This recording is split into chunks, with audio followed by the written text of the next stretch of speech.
오늘 조선일보 사설 제목은 해외 직구 금지 소동, 만약 당정협의 했더라면입니다.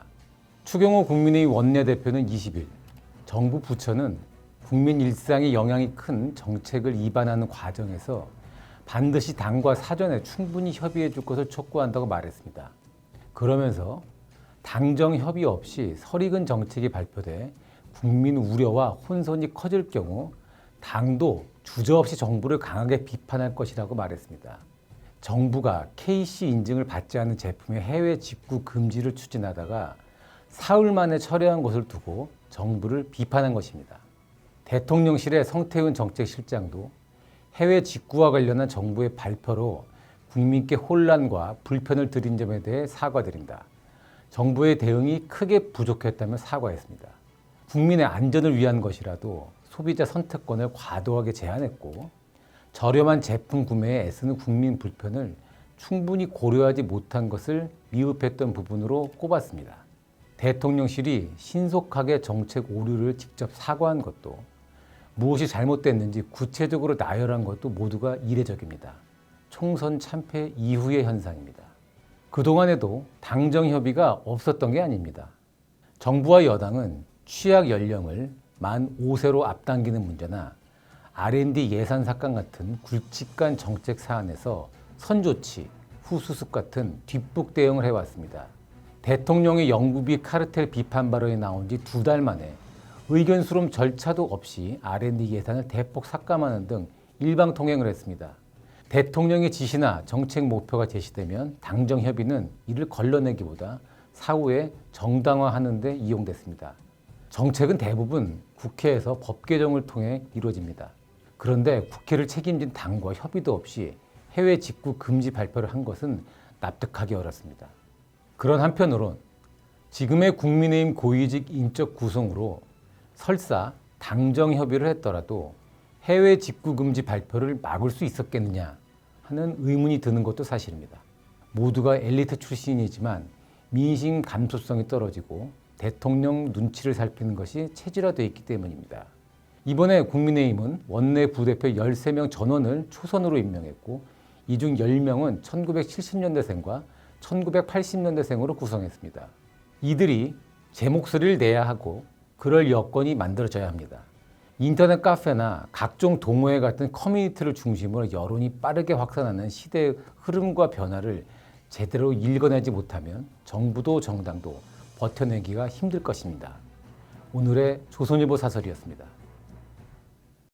오늘 조선일보 사설 제목은 국민을 대표할 건가, 개딸을 대표할 건가입니다. 민주당 국회의장 후보 경선에서 강성 당원인 개딸들의 지지를 받던 추미애 후보가 탈락하면서 민주당에 비상이 걸렸습니다. 강성 당원들은 당원의 뜻은 추미애였는데 국회의원들이 이와 반대로 우원식을 뽑았다면서 탈당을 예고하더니 며칠 사이 15,000명 넘는 당원이 탈당을 신청했습니다. 현재 민주당 권리당원은 150만 명 수준으로 알려져 있습니다. 일부 여론조사에서 민주당 지지율도 6%포인트 하락하기도 했습니다.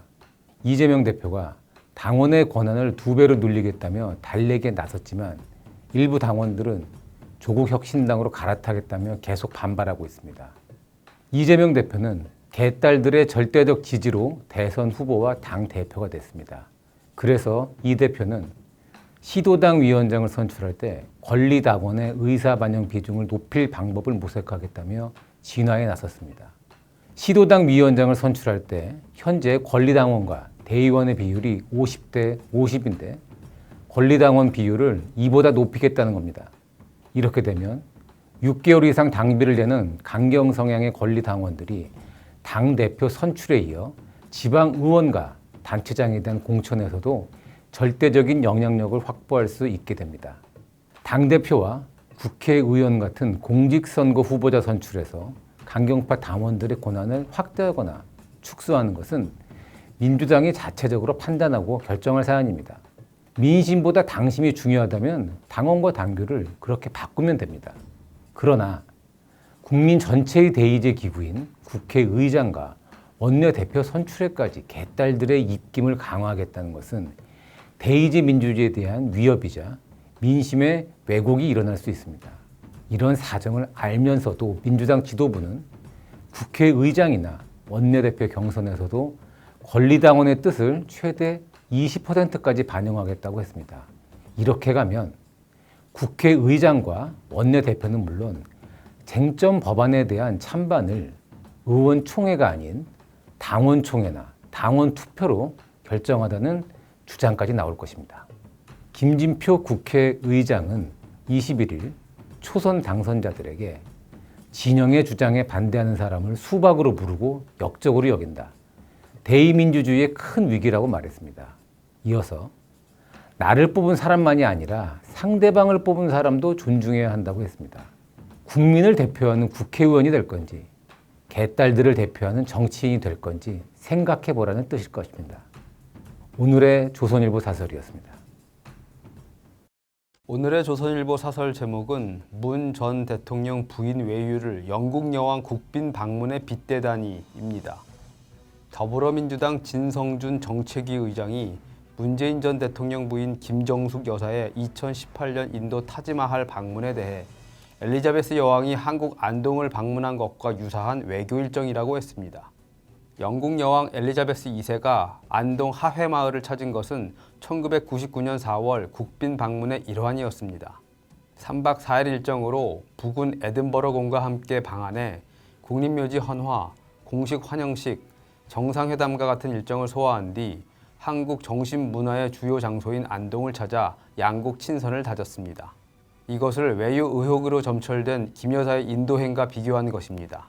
문 전 대통령은 최근 펴낸 회고록에서 김 여사의 인도 여행 의혹에 대해 악의적 왜곡이라고 했습니다. 자신이 인도 측 초청을 고사하자 인도 측에서 대신 김 여사를 보내달라고 했다는 것입니다.